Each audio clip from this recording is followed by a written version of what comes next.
Today we will unlock the book The 7 Habits of Highly Effective People, Powerful Lessons in Personal Change.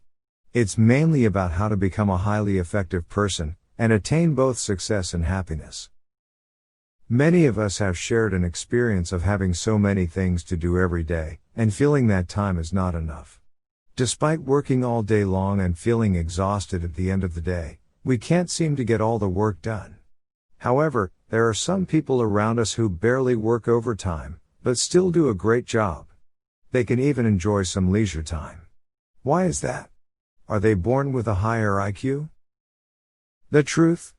This is because some of them have developed good habits of high effectiveness, which leads to a comfortable yet highly effective life. Perhaps you are wondering, what is high effectiveness? High effectiveness refers to the balance between production and production capacity, which is referred as the P and PC balance in this book. P stands for production, and PC stands for production capacity. Have you heard of the fable about the goose and the golden egg? A farmer has a goose that can lay golden eggs, and he soon becomes fabulously rich. However, the greedy farmer becomes unsatisfied with only one golden egg per day, so he kills the goose, hoping to take out all of the golden eggs from it. To his surprise, there are no golden eggs inside the goose. The goose is dead, so there's no way he can get another golden egg. The farmer has ruined everything for himself. In the above fable, what is produced is the golden eggs, and production capacity, namely the producing asset or capacity to produce, is the goose that lays golden eggs. If we focus on golden eggs and neglect the goose, we will lose both the goose and the eggs. Conversely, if we only take care of the goose with no aim toward the golden eggs, we can feed neither ourselves nor the goose. Therefore, only when you take good care of the goose can you get golden eggs. And only when you control your desire to ask too much from the goose can you keep it alive.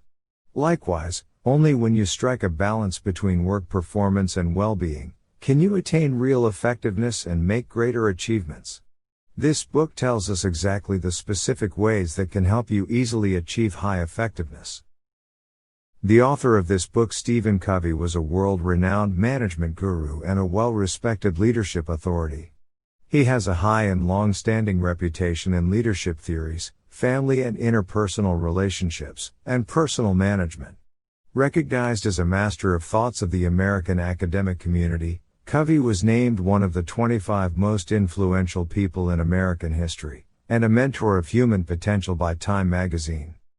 The 7 Habits of Highly Effective People, Powerful Lessons in Personal Change is also known as the Bible of the American business community and government management department.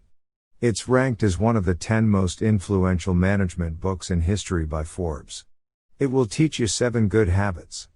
These habits will help you become successful and highly effective with little struggles, achieve personal and interpersonal effectiveness, and make a tremendous change in your life and career.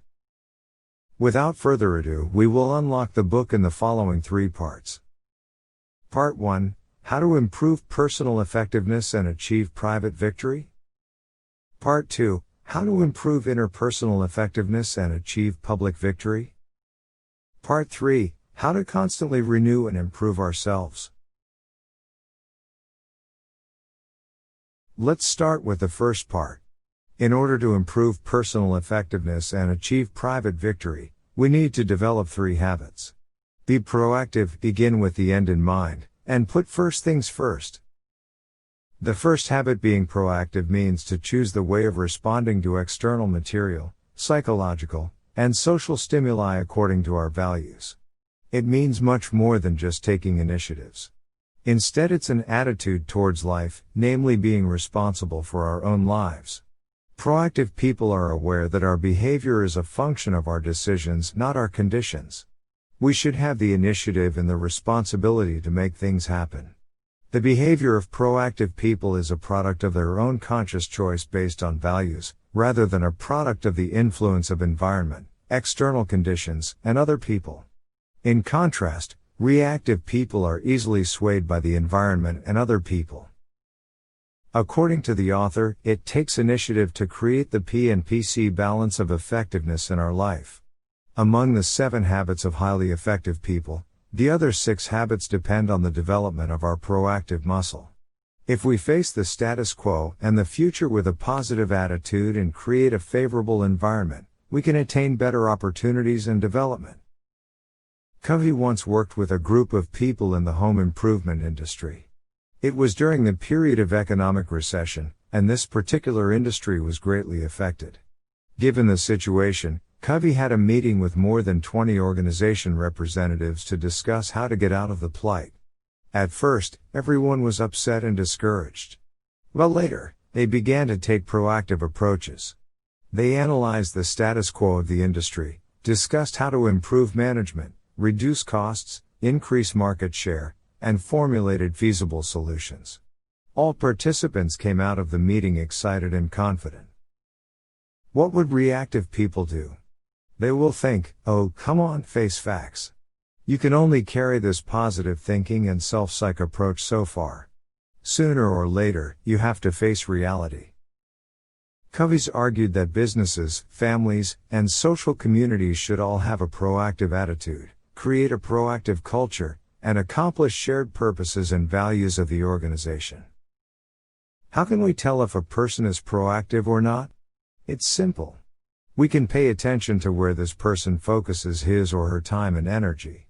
We all have a wide range of concerns, such as our career, family, children, and health. These things form our circle of concern.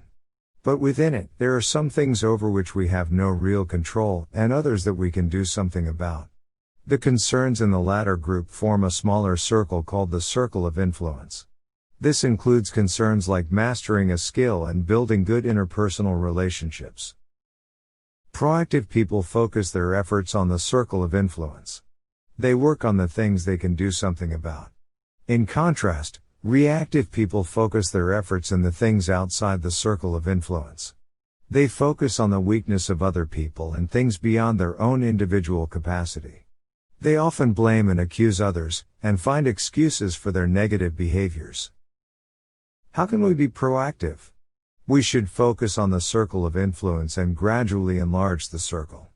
In other words, we need to start from changing the things within our control by improving ourselves first, and from there, start influencing and changing the environment. Having a proactive attitude means trying our best to change something that can be changed. Even for those things that can't be changed, proactive people will not merely blame external factors or give up in despair, but stay optimistic and enterprising. The author took Gandhi's story as an example. Gandhi was criticized by the Indian legislative chambers, because he refused to join them to condemn the British Empire for their subjugation of the Indian people. Instead, Gandhi chose to go to the countryside and work with the field laborers through thick and thin. Step by step, he increased his influence, first among poor people, and later won support and trust from people throughout the country, thereby expanded his circle of influence. Through hunger strikes and moral persuasion, he eventually freed Indian people from British colonization. As we can see, being proactive is the starting point toward high effectiveness, which is vital to our life. But apart from that, if we want to achieve private victory, we should also develop the habit of beginning with the end in mind. To begin with the end in mind means to have a clear understanding of our direction and destination before setting out to do anything. It means to take our life goals as the criterion to examine what we say and do. In this way, we can avoid going astray in the pursuit of our goals and feeling regretful afterward. The author pointed out that all things are created twice. Before we start, we first conceive a blueprint in mind. This is the mental or first creation. After we get an idea, we will put it into practice. This is the physical or second creation. For instance, if we want to construct a house, we should first think about the architectural structure and every detail in mind, and make a specific design blueprint. This is the first creation. Next, we can carry out the construction according to the blueprint and build the house. This is the second creation. The second habit of highly effective people, which is to begin with the end in mind, is about the first creation. It applies to many things, from planning our life to starting an enterprise to parenting. We should always set a goal first, so that we can keep marching forward and take the initiative to design or rewrite our life script. The same is true with parenting. If we want to raise self-disciplined and responsible children, we should keep this goal in mind on a daily basis, and never do something that undermines the children's self-discipline or self-esteem. Using clear directions and values as the blueprint, we can properly play our role as parents. Then, how can we determine our life goals and directions? Covey suggested that we should be principle-centered to find out our goals and directions. What are principles? Principles are universally applicable truths, such as gravity and the physical dimension. They are natural laws that cannot be ignored. For example, fairness, honesty, and integrity are the principles of civilized society. Principles are the compass that's applicable to every aspect of life. The more a person's way of thinking conforms to these principles, the more effective his or her life will be. How do we begin with the end in mind in practice? Covey suggested writing a personal mission statement. This statement mainly describes what we want to be and to do, so that we can define the direction to which we strive, and make it the basis for life-directing decisions. When writing the mission statement, we can break it down into the specific role areas of our life and the goals we want to accomplish in each area. In terms of career, we may have a role as a manager, a product developer, or a salesman. In terms of family, we may play the role as a husband, a wife, a parent, or a child. The mission statement of a product developer could be to continuously explore new techniques, and keep both work and life well organized. For someone who's as a wife and an entrepreneur, her mission statement could be to live in harmony with her spouse, to teach her children to be optimistic and enterprising, and to create a comfortable family environment. Developing a mission statement according to our roles will encourage us to implement the missions while maintaining a balanced life. As we mentioned earlier, all things are created twice. To begin with, the end in mind is about the first creation or the mental creation. The third habit of putting first things first is about the second creation, namely physical creation. It is also the practical fulfillment of habit number 1 and number 2. After we are clear about our life directions and goals, it's time to practice effective self-management. It means to put first things first, start with the most important thing, and master time management. The book introduced a time management matrix that categorizes our daily tasks into 4 quadrants. The first quadrant contains things that are both important and urgent. The second quadrant is for important but not urgent tasks. The third is for urgent but not important tasks. And the last one is for neither important nor urgent tasks. Some people spend 90% of their time on things that are both important and urgent, using most of their time and energy to deal with crises. Others spend most of their time on things that are neither important nor urgent, leading an irresponsible life. Effective people always try to stay out of those unimportant things, because urgent or not, they aren't important. According to famous management master Peter Drucker, effective people are not problem-minded, they are opportunity-minded. There are few crises in their lives that require immediate treatment, because they keep focusing their time and energy on important but not urgent things, such as learning a new skill, building interpersonal relationships, and doing physical exercises. The improvement of their problem-solving ability enables them to do the preventive things that keep situations from developing into crises. Covey told us that in daily planning, we should develop a way of thinking that centers on important things, and spend time and energy primarily on important but not urgent things. Putting first things first helps us do more with less, and get 80% of the results by exerting 20% of the efforts. Then, how can we practice put first things first? It requires us to have the courage to say no to avoid being distracted by secondary issues. Each of us has important things to deal with. We should know how to choose between urgent and important things. Covey gave an example in the book. Once his wife was invited to serve as chairwoman of a community. Although she has a number of other important things to work on, she felt pressured into it and finally agreed. Later, she called a close friend to ask if she could serve on her committee. Her friend thanked her sincerely but turned down her invitation politely. Afterward, Covey's wife told him she wished she had also declined. Of course, this doesn't mean that you shouldn't be involved in public service projects. This example just emphasizes the importance of understanding your most important priority at any moment, and being able to say no to requests or demands from other people politely. That's all for part 1, how to improve personal effectiveness and achieve private victory. First, we should have a proactive attitude in life, changing the things within our control and gradually enlarge our circle of influence. Next, we need to determine our life directions and goals, begin with the end in mind, and write a mission statement.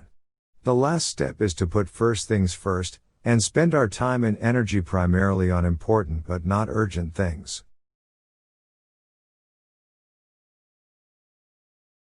In Covey's view, we should achieve not only private but also public victory. In the process of our growth, the achievement of private victory enables us to shift from dependence to independence, and public victory makes us shift from independence to interdependence. To improve interpersonal effectiveness and achieve public victory, we need to develop 3 habits: think win-win, seek first to understand then to be understood, and synergize. The 4th habit, thinking win-win, is about seeking mutual benefit in all human interactions. Agreements or solutions are mutually beneficial, mutually satisfying. Win-win sees life as a cooperative, not a competitive arena. Given the interdependence nature of modern society, it becomes more necessary than ever for us to achieve a win-win in cooperation. In some companies, although they emphasize cooperation and mutual benefits, they use a flawed paradigm to award employees through performance ranking, which actually encourages competition. As a result, employees only care about their own interests and lack team spirit. The key to achieving a win-win situation is to develop information and reward systems that reinforce the value of cooperation, such as establishing a team award. All teams that accomplish the annual objectives will be rewarded, so that individuals and departments are stimulated to cooperate and achieve outstanding results together. In the book, the author pointed out that the principle of win-win is fundamental to success in all our interactions. It embraces 5 interdependent and interrelated dimensions: character, relationships, agreements, systems, and process. Let's talk about them one by one. The first dimension of character of the win-win principle has 3 basic traits: integrity, maturity, and abundance mentality. We should take character as the foundation, then build and maintain a win-win relationship, trust, and honesty with each other. After the relationship is established, we should reach agreements that give definition and direction to win-win, and help clarify and manage expectations between people in any interdependent endeavor. Win-win systems mean that in a well-functioning organization, the training system, the planning system, the budgeting system, and the compensation system, all have to be based on the principle of win-win. Win-win agreements should be created based on the environment of win-win systems, and win-win solutions can be achieved with win-win processes. These are the 5 dimensions of win-win. Admittedly, sometimes it's really difficult for 2 parties to reach an agreement and achieve a win-win situation. In this case, what should we do? We can part on good terms. If benefits can't be shared, it's better to give up the transaction. Both sides still have room for future collaboration opportunities. Besides thinking win-win, to achieve public victory, it is also necessary to seek first to understand then to be understood. This is the 5th habit, and it means to understand other people first, and then try to let them understand us. It's the key to effective interpersonal communication, and also an indispensable communication principle of achieving a win-win situation. In interpersonal communication, we usually seek first to be understood. Even when we listen to others, it's not with the intent to understand. We listen with the intent to reply and express our opinions. As a result, it's so common that people fail to understand each other in the course of communication. We're usually listening at different levels. We may be ignoring another person, not listening at all. We may pretend to be listening, using yeah or right to muddle through. We may practice selective listening, hearing only certain parts of the conversation. Or we may even practice attentive listening, paying attention and focusing on every word that is being said. But very few of us ever practice the fifth level, the highest form of listening, empathic listening. Empathic listening means listening with the intent to understand. You look through the speaker's frame of reference, and see the world the way they do, understand their paradigm and how they feel. In empathic listening, you listen with your ears, with your eyes, and with your heart. You listen for feeling, for meaning. You listen for behavior. You use your right brain as well as your left. You sense, you intuit, you feel. We may not say it out loud, but we all want to be understood, recognized, and appreciated. Empathic listening can meet the psychological need of the other person. Thus, it will help you to make a change and solve problems. Then, how can we listen empathically?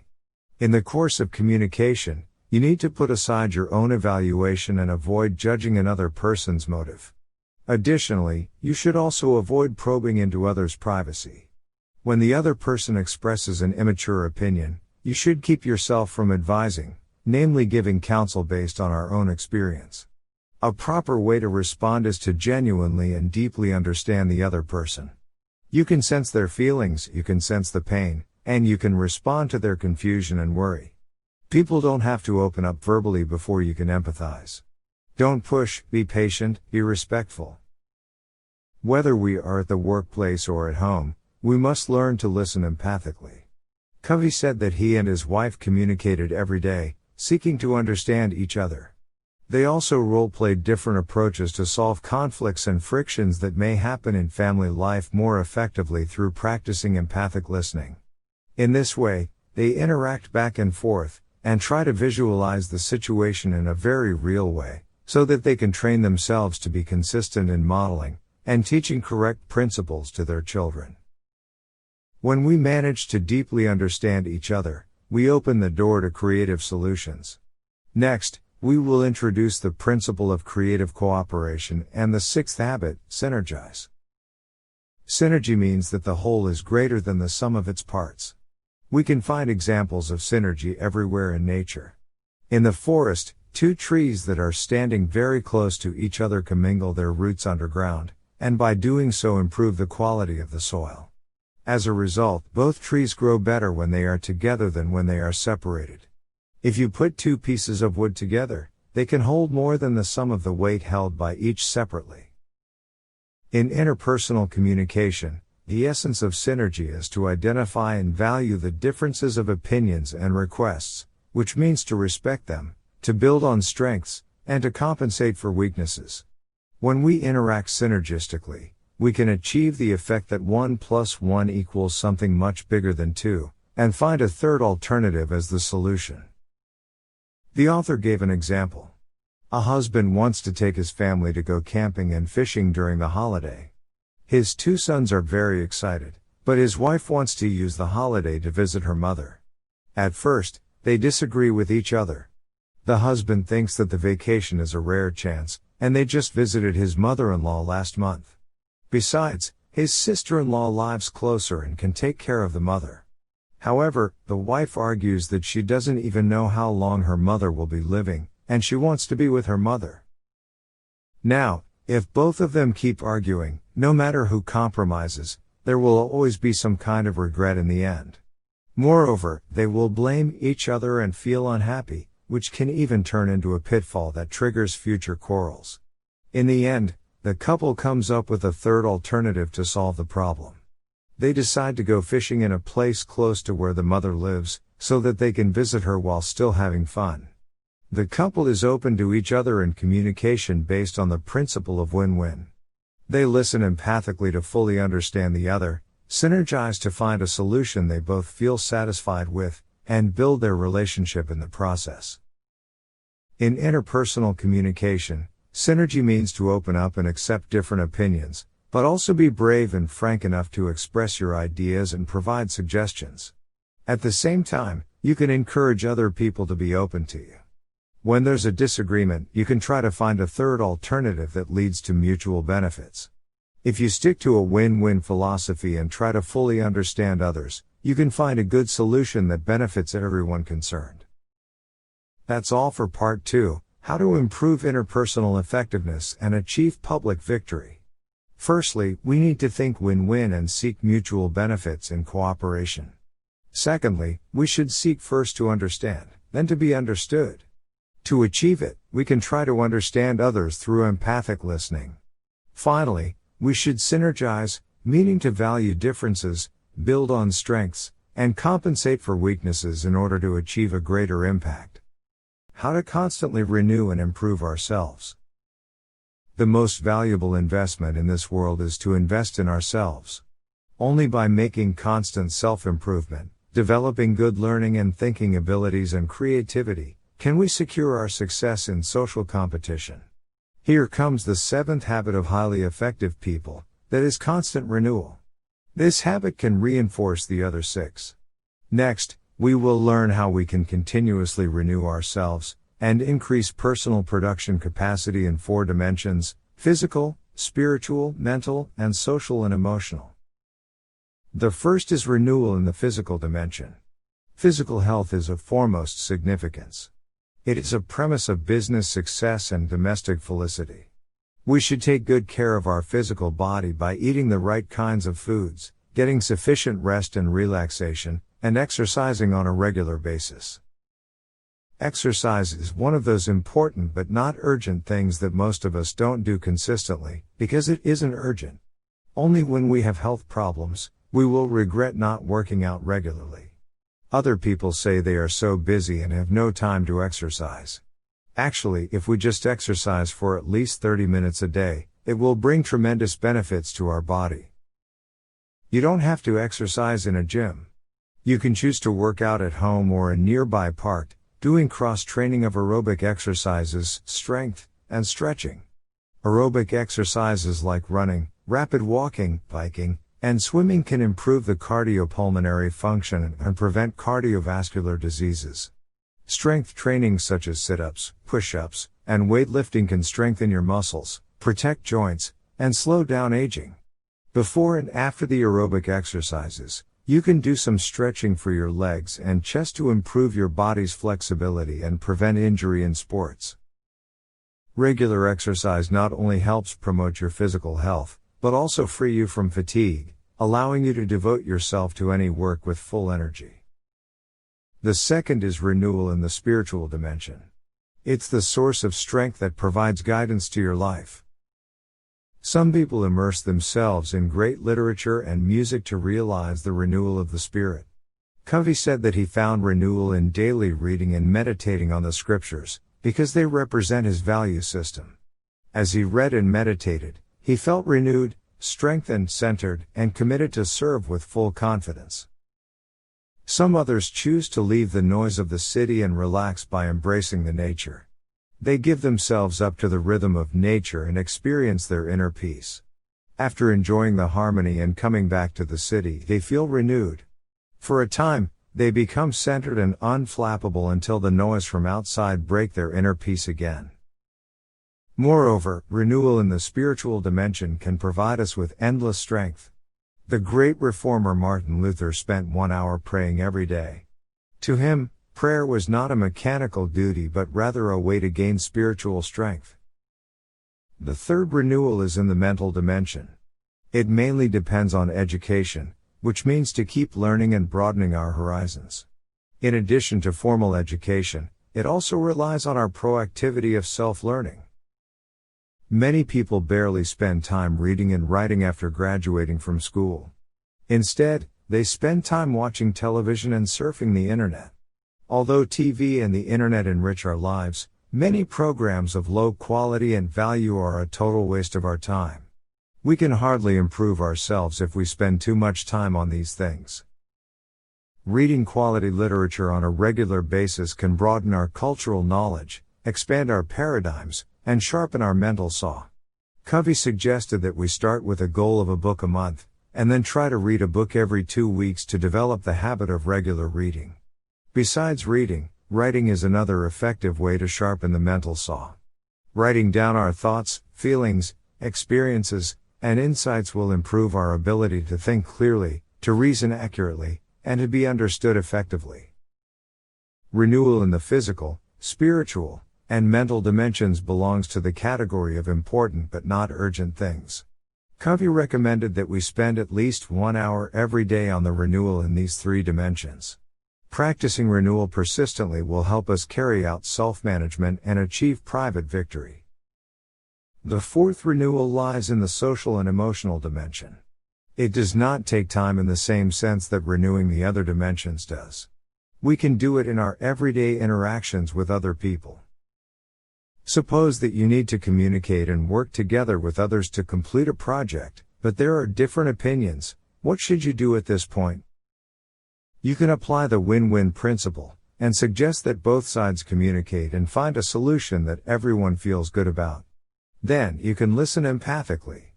You first try to understand others and probe deeply into their thoughts, and then express your point of view so that you can also be understood. When both sides have a thorough understanding of each other's opinions, you can work together to find a third alternative as the solution and finally reach a consensus. We need to practice the above method repeatedly in our daily communication. It can develop and enhance the 3 habits: think win-win, seek first to understand then to be understood, and synergize. As a result, it will lead to creative cooperation and public victory. Each of the 4 dimensions of renewal is very important. They are highly interrelated. Your physical health affects your mental health. Your spiritual strength affects your social and emotional strength. They can only become optimally effective if we deal with all 4 dimensions in a wise and balanced way. Alright. That's all for today's book.